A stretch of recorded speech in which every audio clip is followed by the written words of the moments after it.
I'm William Cooper, and you're listening to The Hour of the Time. Well, folks, for those of you who are listening in the San Joaquin Valley on Saturday, now you know why I don't like to do interviews. It's really difficult to talk to the sheeple, I've got to tell you.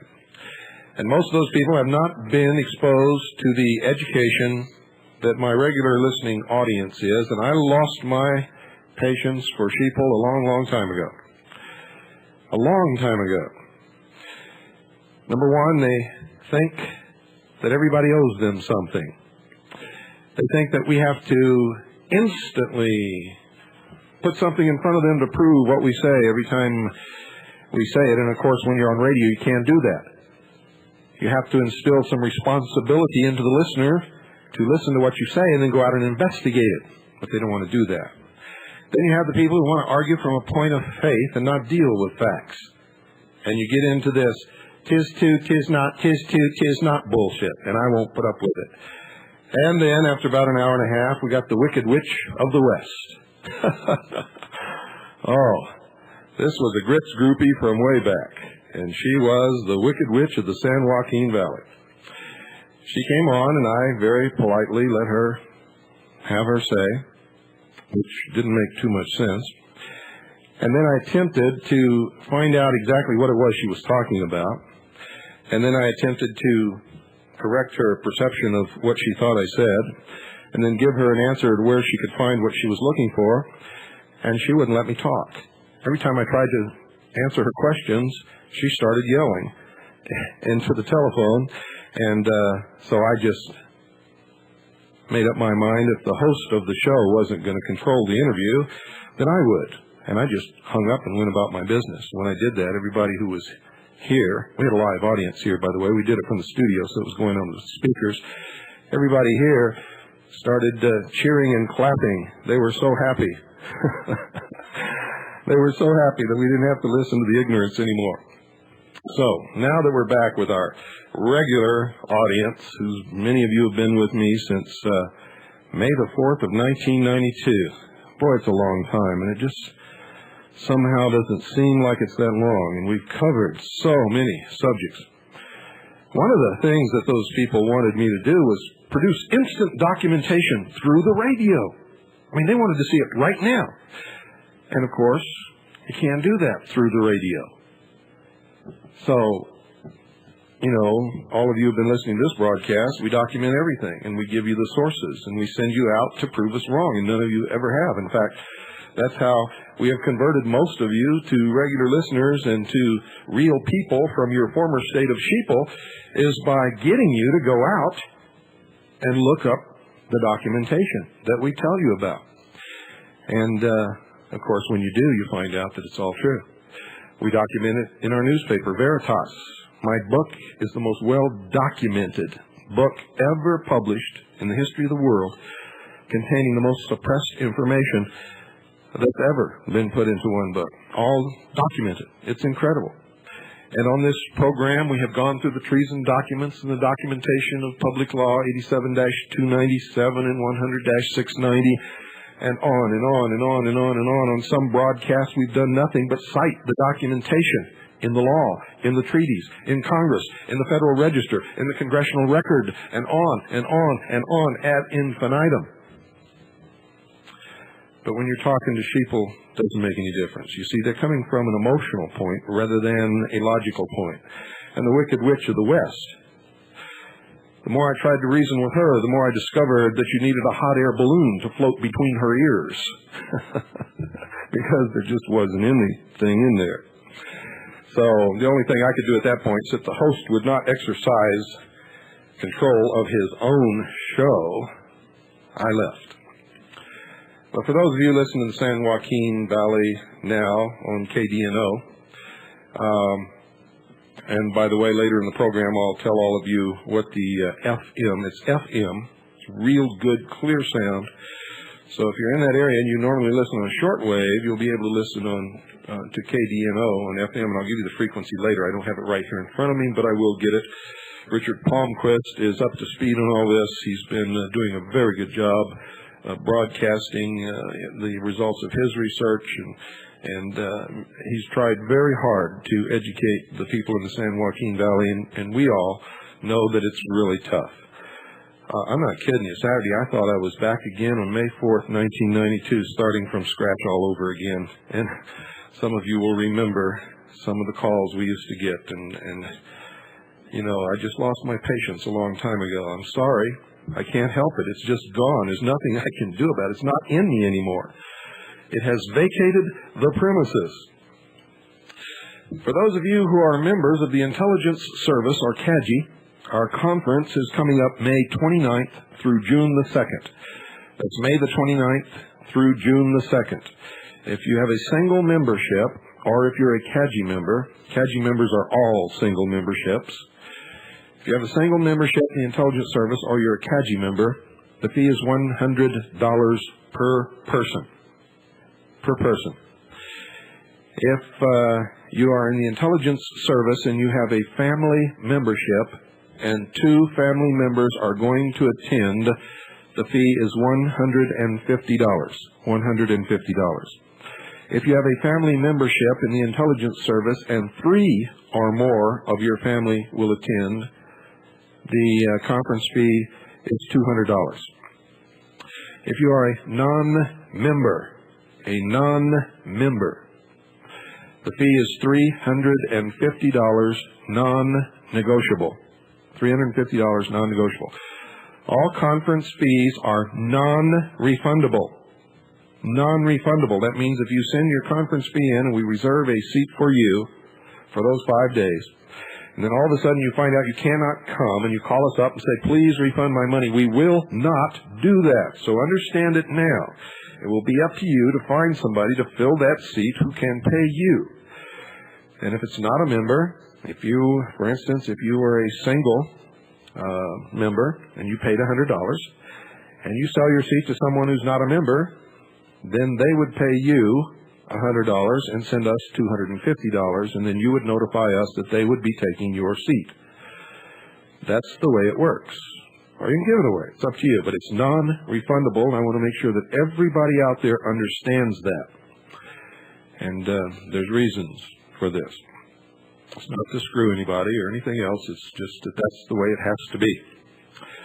Also, for those of you who would like to join us in the Constitution Party to put a Constitutionist team of President and Vice President in the White House in 1996, call 810-674-8094. Ask for Karen to send you a Constitution Party membership package. Give your name and address. Or you can fax 810-673-1954. That's 810-673-1954. Once again, the voice number where you can get some Constitution Party material sent to you or join the Constitution Party.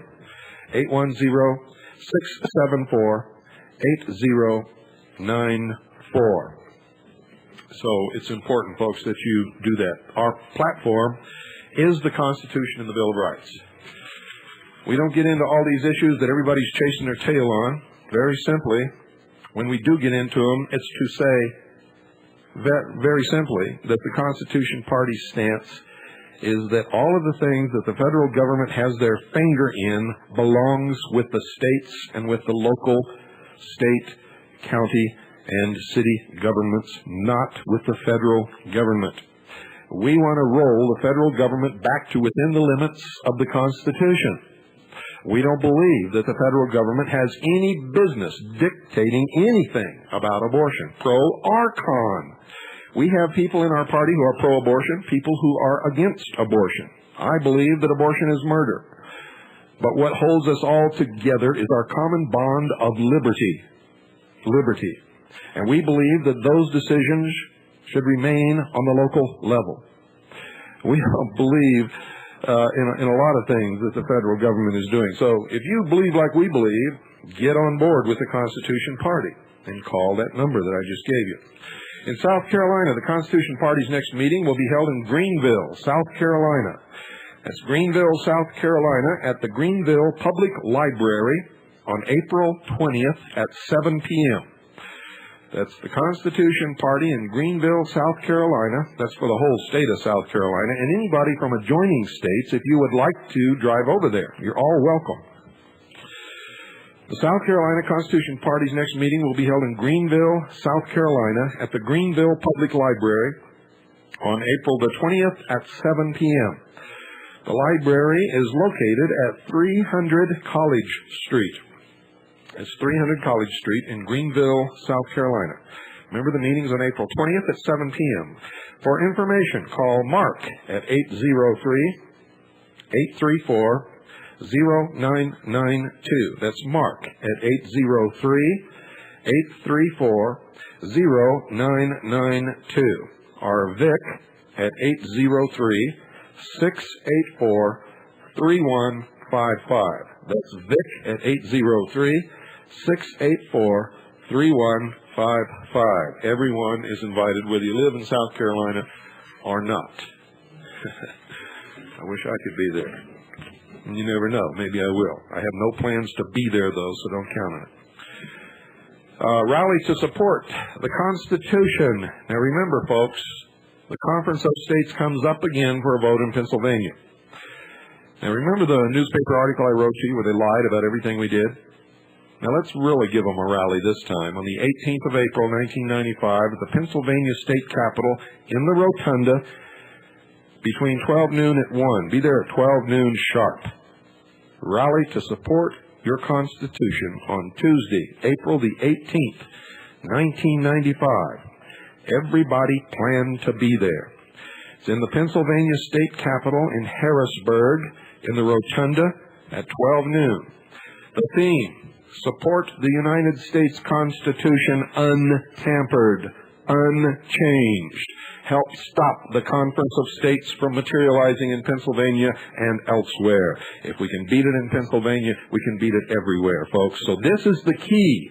Everybody wants to know why I'm pushing Pennsylvania, because that's where it all started. That's where our founding fathers went there in an effort to sort of clear up some problems between the Articles of Confederation and the states. And guess what? They did just what these guys did. They got 7 members there, which was a simple majority out of the 13 original colonies. They closed the door, they suspended the rules, they declared it a constitutional convention. James Madison proposed that they write a new constitution, and guess what? They did. And that's exactly what these guys are trying to do now. You see, Benjamin Franklin, George Washington, and Thomas Jefferson would be winking at each other with this sly little smile on their face. This would be deja vu to them. It's exactly what they did. And forget all this people nonsense. The people had nothing to do with it. Didn't know what was going on. The the colonists, the governors of the colonies didn't know what was going on. The representatives didn't know it was going to happen. The people had nothing to do with it. Nothing. And if we don't stop this in Pennsylvania, they're going to do something else, and the people aren't going to have anything to do with that either. They're going to create a parliamentary form of government and place us under the United Nations. You watch. So show up in Pennsylvania, April the 18th, at the state capitol in Harrisburg in the Rotunda at 12 noon to support the United States Constitution untampered, unchanged. Help stop the Conference of States in Pennsylvania, because that's the key. They want it to happen there. They'll call it Philadelphia 2. And what we do and how we affect this now will affect all Americans for all time. So take the day off. Take 3 days off. Take the family. Make a vacation of it. Participate in an historic event that will surely be written in the history books in the future. Participate, folks, in your government the way the Founding Fathers intended for us to do after they turned the tables on everybody without any participation. They understood what they did, and they were amazed at how easy it was, and they warned us never to allow another constitutional convention. If you don't believe me, go back and read their writings. They're very clear on this. The price of liberty is eternal vigilance. Thomas Jefferson said that. Now, one of the key problems in this country is people just don't know what's been going on. If you read the first issue of Veritas and the second issue of Veritas, you are probably more educated than most people in this country ever will be. If you read Perceptions magazine, you've also got a head start on the sheep, the sheeple. The people who spend most of their time concerned about whether O.J. is guilty or not, or whether what's-his-name planted a bloody glove in the driveway. While somebody's pulling the rug right out from under their feet. Dumb. Did you know about the hidden mail order government? This is an article in Perceptions magazine by Ian C.L. Poole. Now, I didn't write this article. I don't know Ian C.L. Poole. In fact, I never heard of him until I opened Perceptions magazine, this issue that just hit the streets, and saw this article. He confirms in this article through his own research what I published in my lèse-majesty headline article in issue number 1 of Veritas. And of course, some of it is again covered and some more revealed in issue number 2 in my headline article in the Conference of the States. I'm going to read this to you. Quote, "The executive branch of the federal government formed a committee in 1954 to deal with the problem of expanding and enforcing its jurisdiction in areas of the several states. The solution: coordination of state and federal legislation through an independent private agency. The chosen agency was the 1313 Metro Group, which first became important in 1930, which I revealed in my article in issue number 1 of Veritas. With large grants from the Rockefeller and Carnegie Foundations, named after its former street address in Chicago, 1313 was the source of many of Franklin Delano Roosevelt's New Deal concepts. It collaborated with the Federal Reserve, providing legal expertise for drafting the 1933 Emergency Banking Act, which made Roosevelt dictator and every president since. Since then, it has spawned numerous offshoots, such as the Council of State Governments, which is now calling for a constitutional convention, or CONCON, or Conference of the States, later this year. The CONCON, if it happens, will be the first such event in 210 years and is seen as an attempt to dispense with the present Constitution. According to a 1962 Daughters of the American Republic magazine, troublesome and oddly uniform bills drafted by unknown political ghostwriters began appearing simultaneously in various state legislatures in 1959. This aroused citizen curiosity and led to the detection of the amazing law factory hidden in the Council of State Governments at 1313 Metro. Now, as an aside, folks, don't get all carried away with this word state. State can have many different definitions. In this case, it doesn't mean what you think it means. The Council of State Governments is an international organization with international membership of international states, if you understand what I mean.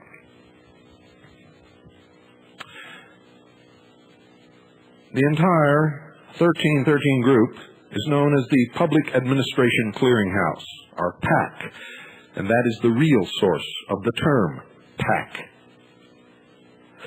Using a wartime emergency power that required federal-state cooperation in drafting legislation, the Council of State Governments set up the Committee of State Officials on suggested state legislation to perpetuate its control. States pay huge fees for membership in these legitimate-sounding private organizations to shorten the administrative process and cut state legal costs. CSOSSL issues what is effectively a mail-order catalog of laws for states and Congress. Now, very shortly, what this means is the legislators, congressmen, and senators in your state house and in the federal government are lazy. They don't like to think up legislation, and they like even less to sit down and write it. So if someone comes in and hands them something that looks good and they think the public will bite on it, and they read the little synopsis that has been furnished for them to sell it to them, they never read the whole thing. They then introduce it, and more often than not, it's passed into law.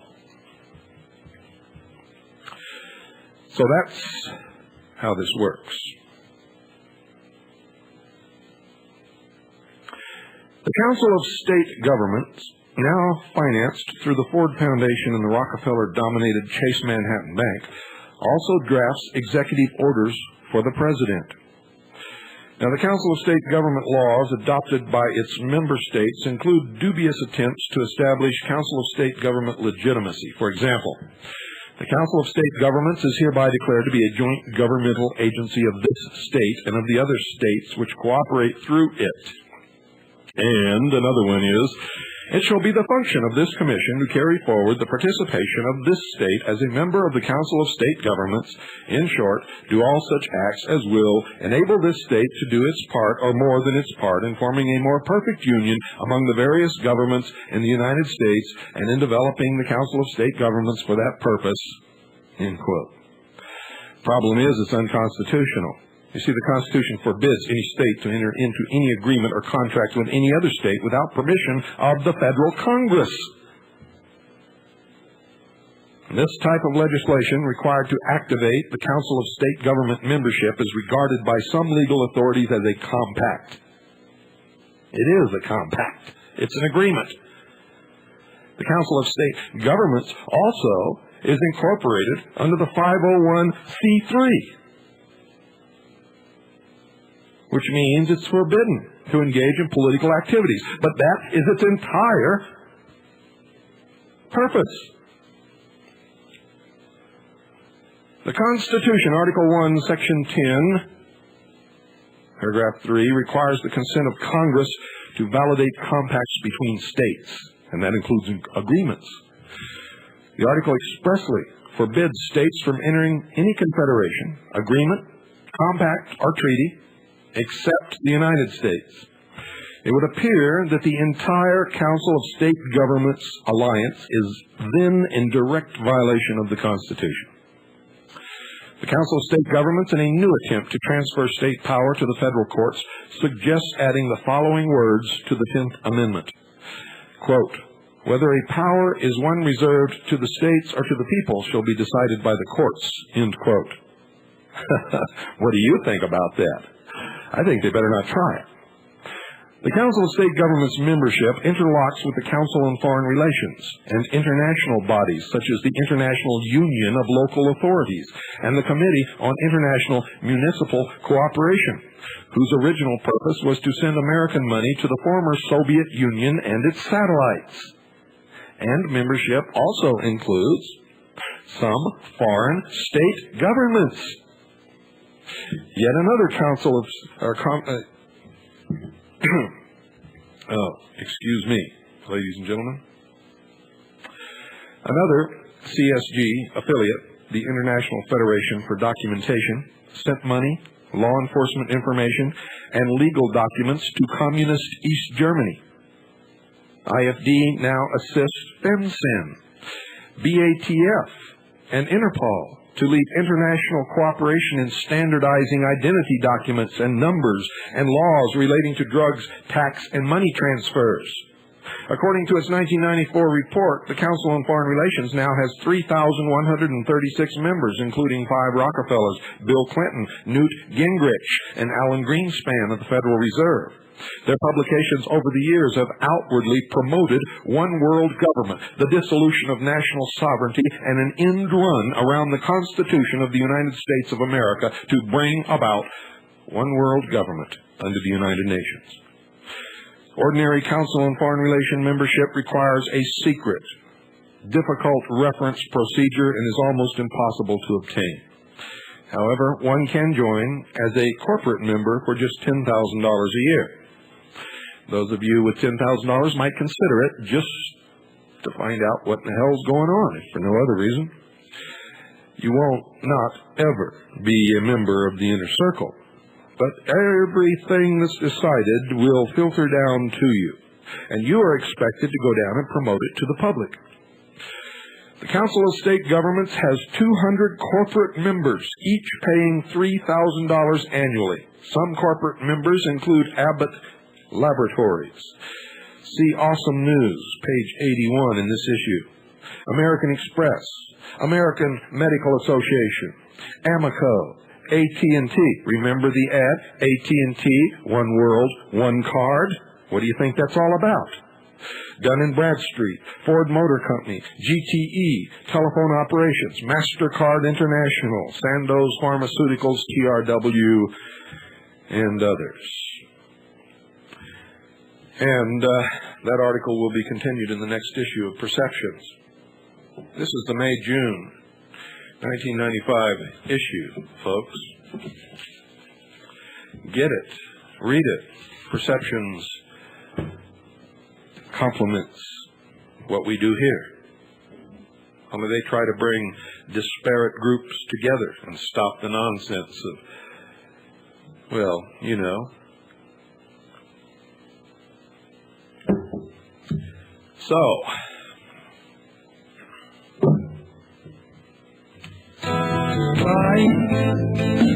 we love American pride. We need American pride to rebuild America, and don't we take us back to where we were, but to where we should have been. All for the people who've been long forgotten and just ignored again. Pride, with our American pride. We need American pride to rebuild America, and we're working hard for the payment of. Now we're just surviving, while tax-paying suckers are what we'll become, while living on a reservation. Pride, with our American pride. We need American pride to rebuild America, so reach out your hand to help someone and learn to understand them. For we as a nation can make the pine together rebuild again. Pride, with your American pride. We need American pride to rebuild American pride. Are you American pride? Be an American pride.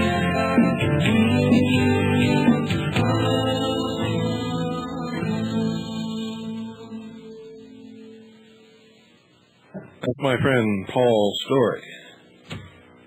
He's putting together another album for us that he says is going to knock my socks off, and I can't wait to hear it. He wrote that. Played all the instruments. Sang all the different tracks. Played all the different tracks and recorded all the different recording stuff and cut the album and sent it out here and said, here, this is yours, and I'm making you another one. It's amazing. It is amazing. Extremely talented man. Extremely talented.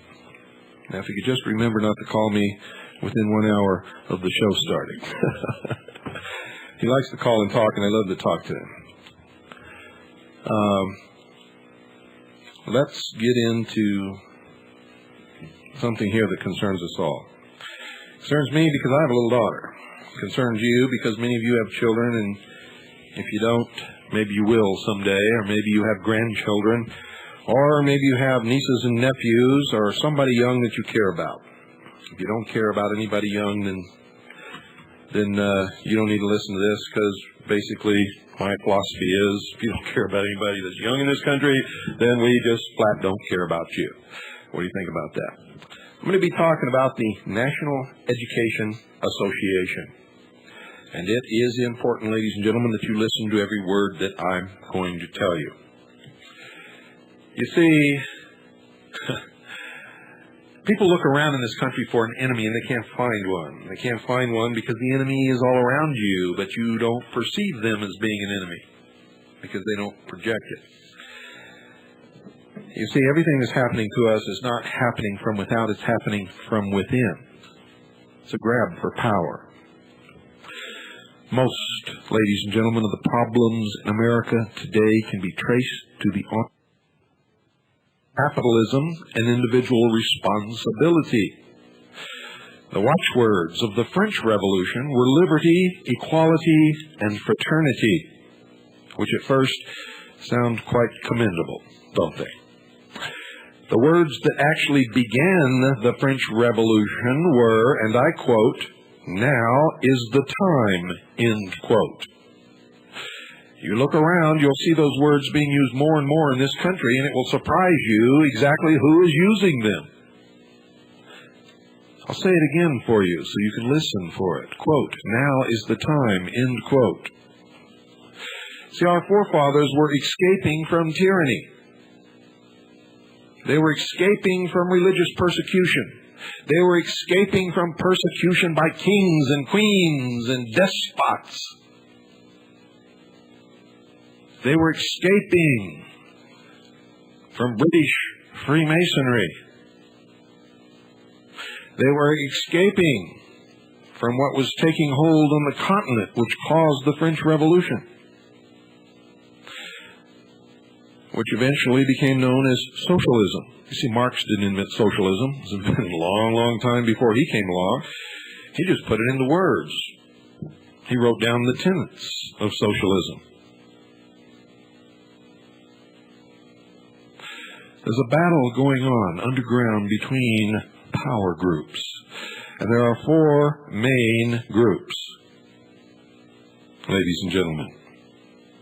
Now, I'm not going to go into that tonight because I've done it many, many times. I want to talk about the NEA tonight, the National Education Association. The watchwords of the French Revolution were liberty, equality, and fraternity. By liberty was meant license to do your own thing. Morality, rebelling against authority. By equality was not meant equal opportunity, but a leveling of the masses under philosopher kings, an elite, including educational, who through social engineering would shape a socialistic society.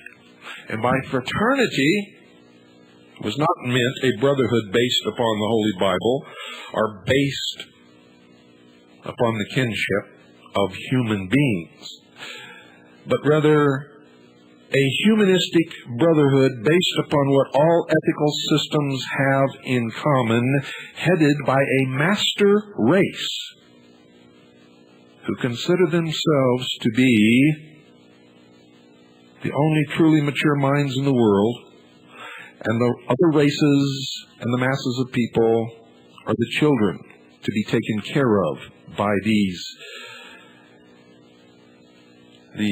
councils of wise men, they call themselves. Now, humanistic education is religious proselytizing of students in opposition to biblical beliefs, and it's evident from a statement by John Dewey, who was the co-author of the first Humanist Manifesto, coincidentally published in 1933. And if you really think it's a coincidence, you better think again. He was also the Honorary National Education Association president, ladies and gentlemen, in 1932.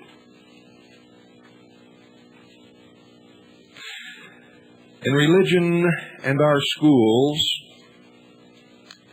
published in the Hibbert Journal in July 1908, John Dewey said this, and I quote, "Our schools are performing an infinitely religious work. They are promoting the social unity out of which, in the end, genuine religious unity must grow. Religion, associated with dogmatic beliefs, we see disappearing. It is the part of man to labor persistently and patiently for the clarification and development of the positive creed of life, and to work for the transformation of all practical instrumentalities of education till they are in harmony with these ideas," end quote. John Dewey was a 33rd degree Freemason of the Scottish Rite. It's the Scottish Rite of Freemasonry that promoted the National Education Association, promoted public school systems run by state governments, and now has promoted the United States Department of Education to turn all of our kids over to Big Brother. And we've got all of their publications over all these years to prove every word that I just said. Coincidentally, their magazine used to be called The New Age. The non-dogmatic positive creed of life, which Dewey would come to call a common faith, was like the humanistic brotherhood and sisterhood of the French Revolution, also brought about by Freemasonry. And the NEA has been perhaps the organization most responsible for furthering the principles of the French Revolution in the United States in this century. Folks, the chronology of this labor union during all this time is absolutely incredible. And I'm going to give you some of it tonight. I don't have time to give all of it to you, but I have some time to give you some of the important points and dates so that you too can become illumined, shall we say? 1906, on June 30th, the National Education Association becomes federally chartered or incorporated under H.R. 10501, Public Law number 398. The National Education Association had been founded in 1857, but until 1870 was called the National Teachers Association. How many of you knew that? The NEA begins to promote the training of teachers in sex education and sex hygiene. Guess what year that was? 1912. The NEA began to promote the training of teachers in sex education and sex hygiene. In 1913, the NEA established the Commission on the Reorganization of Secondary Education, which had a membership including several young rebels of the era. The Commission produced a report in 1918 containing 7 cardinal principles or objectives for the education of every American boy and girl, including ethical character. In 1915, the Educational Trust, known as the Cleveland Group because its first meeting is in Cleveland, meets for the first time. Among the members of the group are George Strayer, a professor at Teachers College and NEA president 1918 to 1919. Elwood Cubberley, Dean of Stanford University School of Education and leader of the Educational Trust. Charles Judd, a colleague of John Dewey, who received his Ph.D. from Wilhelm Wundt in Leipzig in 1896. In David Tyak's and Elizabeth Hansot's Managers of Virtue, printed in 1982, Judd is quoted as urging the Cleveland Conference to attempt, and I quote, the positive and aggressive task of a detailed reorganization of the materials of instruction in schools of all grades, end quote. Tyak and Hansot will also write, and I quote, there were placement barons, usually professors of educational administration in universities such as Teachers College, Harvard, University of Chicago, or Stanford, who had an inside track in placing their graduates in important positions. One educator commented after spending a weekend with Cubberley in Palo Alto that, quote, Cubberley had an educational Tammany Hall that made the Strayer Englehart Tammany Hall in New York look very weak, and one principal recalls Strayer's law for dealing with disloyal subordinates as give 'em the axe, end quote. This was the beginning of a plan to use the credentialing process of teachers to control education. In 1932, the father of progressive education, John Dewey, was made the honorary president of the National Education Association, and in 1933 co-authored the first Humanist Manifesto. In 1934, Dewey authored A Common Faith, in which he proclaimed, and I quote, "It is impossible to ignore the fact that historic Christianity has been committed to a separation of sheep and goats, the saved and the lost, the elect and the mass, those outside the fold of the church, and those who do not rely upon belief in the supernatural have been regarded as only potential brothers, still requiring adoption into the family. I cannot understand how any realization of the democratic ideal as a vital moral and spiritual ideal in human affairs is possible without surrender of the conception of the basic division to which supernatural Christianity is committed," end quote. In 1934, in July, at the 72nd annual meeting of the National Education Association held in Washington, D.C., in a report titled Education for the New America, Willard Givens, who will become Executive Secretary of the NEA in 1935 and served for 17 years, said this, quote, "A dying laissez-faire must be completely destroyed, and all of us, including the owners, must be subjected to a large degree of social control. An equitable distribution of income will be sought, and the major function of the school is the social orientation of the individual. It must seek to give him understanding of the transition to a new social order," end quote. Now, Givens had submitted similar language, folks, in the report of the Committee on Education for the New America of the Department of Superintendents of the National Education Association at the department's meeting in Cleveland on February 28th of this year. I don't know why I keep trying to say administration. It's association. I apologize for that. December of the same year, the NEA Journal editor Joy Elmer Morgan writes an editorial calling for government control of corporations. In 1938, on June 29th, the New York Herald Tribune, covering the National Education Association Convention in New York City, reports, and I quote, "Dr. Goodwin Watson, professor of education at Teachers College, Columbia University, begged the teachers of the nation to use their profession to indoctrinate children to overthrow conservative reactionaries directing American government and industry. He declared that Soviet Russia was one of the most notable international achievements of our generation." And in 1940, the National Education Association begins promoting the Building America Social Studies texts, which a California Senate investigating committee on education will later condemn for its subtle support of Marxism or socialism contrary to American values.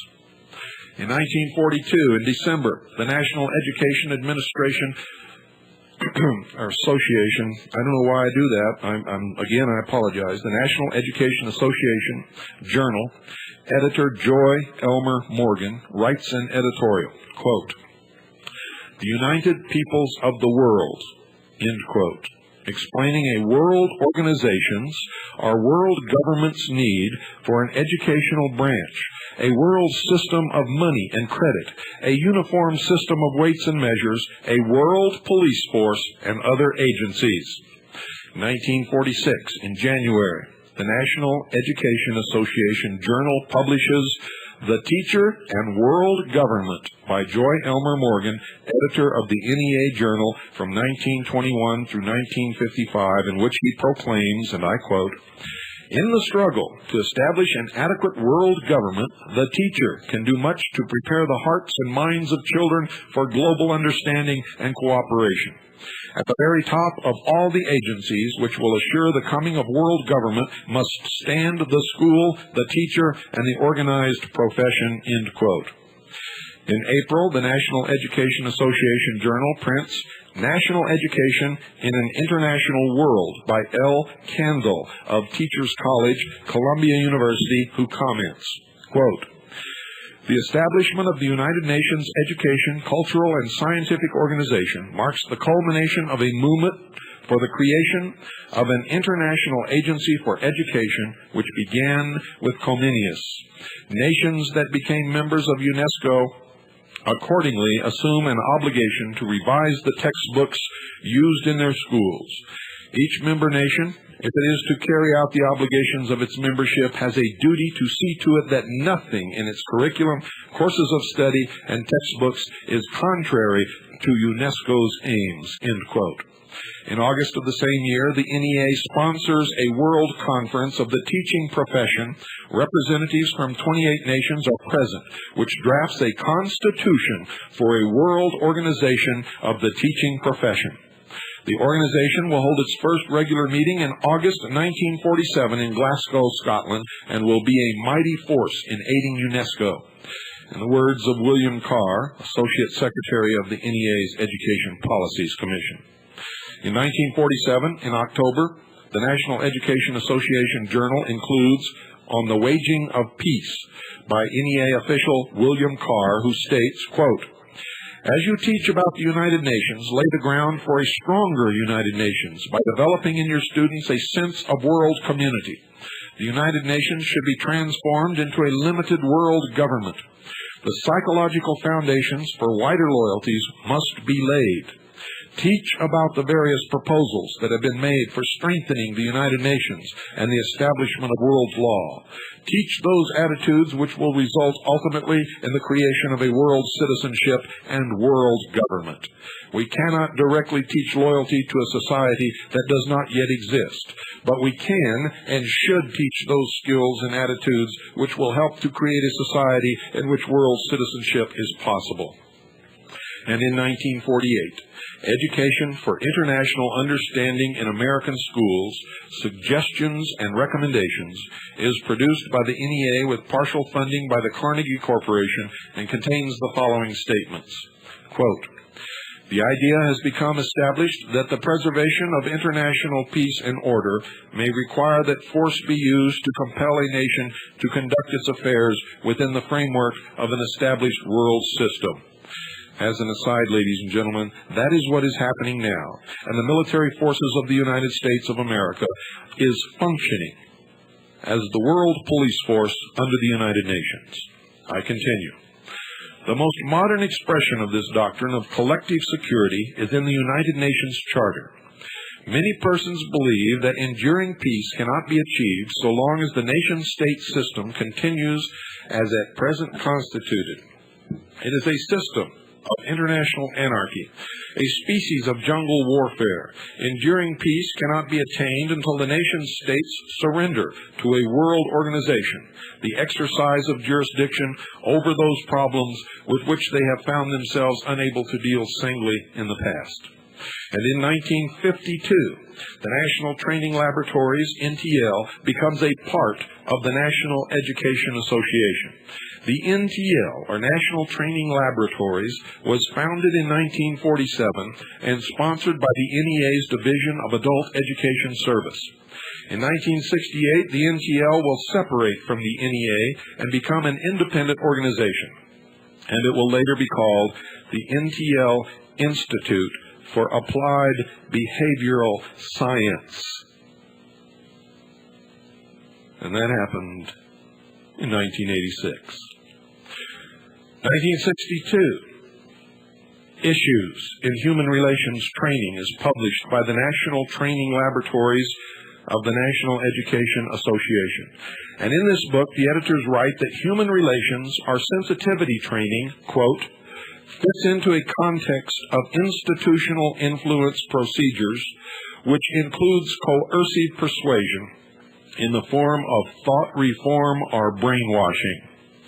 The book also includes information about, and I quote, change agent skills and unfreezing, changing and refreezing attitudes. And in David Jenkins' essay in the book, he explains that the laboratories conducted by the NTL have recently moved from an emphasis on skill training to sensitivity training.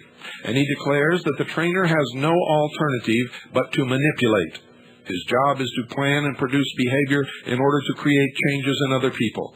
The manual also states regarding children that although we appear to behave appropriately, this appearance is deceptive.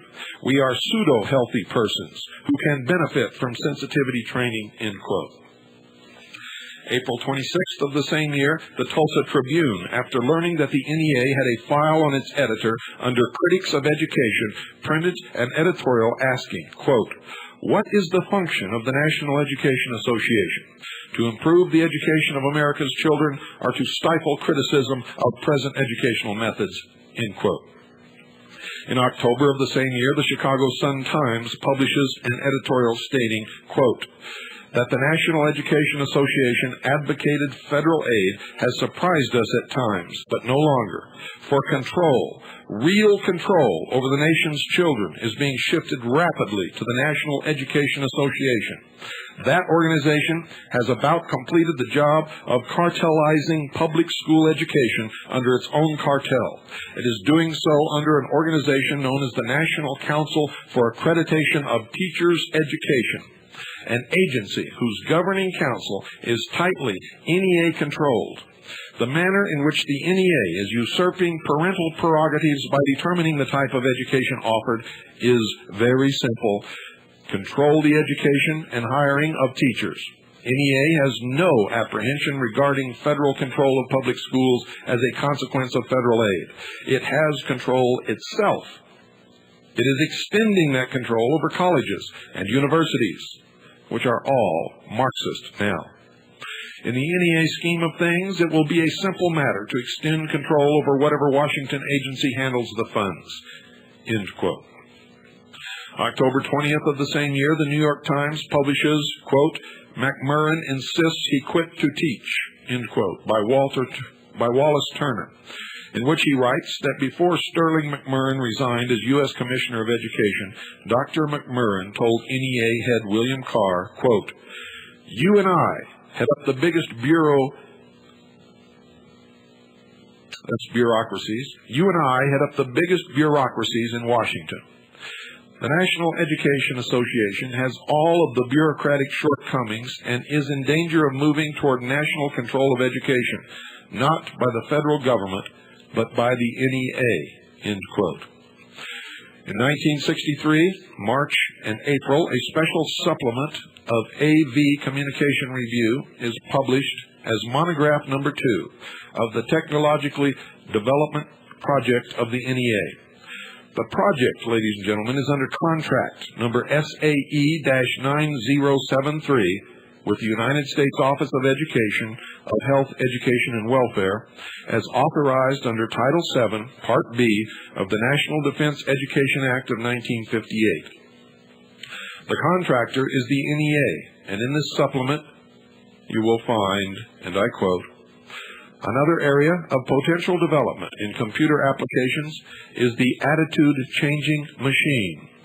Dr. Bertram Raven in the Psychological Department at the University of California in Los Angeles is in the process of building a computer-based device for changing attitude. This device will work on the principle that students' attitudes can be changed effectively by using the Socratic method of asking an appropriate series of leading questions logically designed to right the balance between appropriate attitudes and those deemed less acceptable." End quote. In other words, ladies and gentlemen, brainwashing. 1967, Humanizing Education. The person in the process is edited by Robert Leeper for the Association for Supervision and Curriculum Development of the National Education Association and contains Carl Rogers' article, quote, "The Interpersonal Relationship and the Facilitation of Learning," in which Rogers declares, "The goal of education is the facilitation of change," end quote. Rogers was taught by William H. Kilpatrick at Teachers College, where he received his Ph.D. in 1931. As a psychiatrist, He originated client-centered psychotherapy and helped found, with Abraham Maslow, Rollo May, Ira Progoff, and others, the Association for Humanistic Psychology in 1962. In October, the NEA Journal publishes Helping Children to Clarify Values by Lois E. Ratz, Merrill Harmon, and Sidney B. Simon, in which the authors declare, and I quote, "The old approach seems to be to persuade the child to adopt the right values rather than to help him develop a valuing process. Clarifying is an honest attempt to help a student look at his life and to encourage him to think about it in an atmosphere in which positive acceptance exists. The teacher must work to eliminate his own tendencies to moralize." And in November, the NEA Journal publishes the new social studies, in which one will read, quote, "Probably the most obvious change occurring in the social studies curriculum is a breaking away from the traditional dominance of history, geography, and civics. Materials from the behavioral sciences, sociology, social psychology are being incorporated into both elemental and secondary school programs." The NEA Executive Secretary Sam Lambert comments, "NEA will become a political power second to no other special interest group. NEA will have more and more to say about how a teacher is educated, whether he should be admitted to the profession, and whether he should stay in the profession." And I will continue this tomorrow night.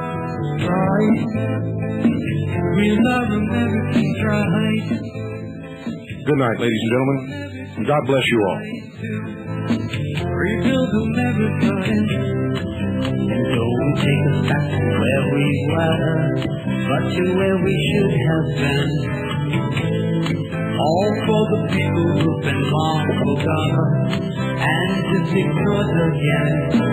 Pride, with our American pride, we need American pride to rebuild America, and we're working hard for the payment of now we're just surviving.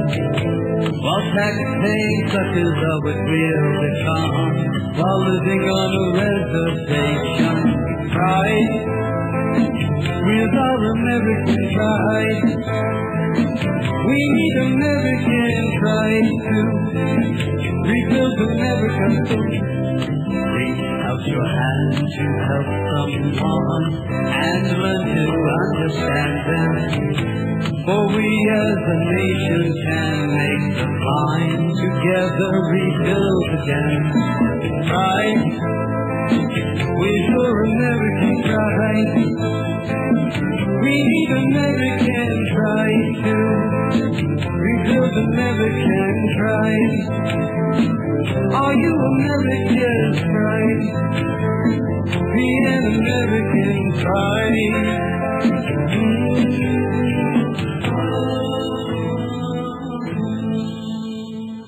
You've been listening to the Hour of the Times, brought to you by Swiss America Trading, 1-800-289-2646. Probably the only place I know of where you're safe. Getting your hands on some real money. And if you don't know what real money is, you better call them and talk to them. Have you ever held a real gold or silver coin in your hand? Many of you have not. Some of you have, but the memories are becoming dim, and now you're trading with something that is worth nothing at all, and they're telling you that there's something that is worth nothing at all is now declining in value. How can that happen? Think about it, and don't miss tomorrow night's The Hour of the Time.